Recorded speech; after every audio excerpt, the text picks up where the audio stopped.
এরকম আছে সেরকম যাই সেটা কিনতে। তো যখনই আমার জেঠিমা এখানে যায় তো তিনি রুটি নেওয়া হয়ে যায় এবং তিনি আবার ফেরত আসে হসপিটালের দিকে। তখন তিনি লক্ষ্য করেন হসপিটালের যে ইলেকট্রিসিটি আছে সেটা হঠাৎ করে চলে গেছে। তো আমার জেঠিমা কি করেন যে আবার তিনি ব্যাক আসেন দোকানে, বলেন দাদা মোমবাতি এসব কিছু হবে বা কোনো একটা কিছু হবে। আর তখনকার সময় তোমরা জানবেই হাতে যে টর্চ, সমস্ত টর্চ কিছু হয়তো পাওয়া যেত না, আর মোবাইলও তো ছিলই না। তো দোকানদার তাকে একটা মোমবাতি দেয় জ্বালিয়ে। তো আমার জেঠিমা সেই মোমবাতিটা জ্বালিয়ে এগিয়ে আসছে হসপিটালের দিকে।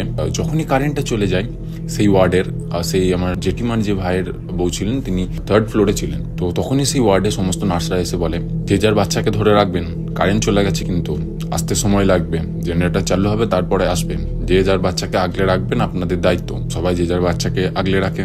আমার জেঠিমা তারপর হসপিটালের দিকে এগোতে আরম্ভ করেন। তিনি যখন 2nd ফ্লোরে ওঠেন, সেই মোমবাতি নিয়ে ওঠেন, কোনো রকম সমস্যা হয়নি। তখনকার সময় হসপিটালের ভিতরেই তোমরা জানবে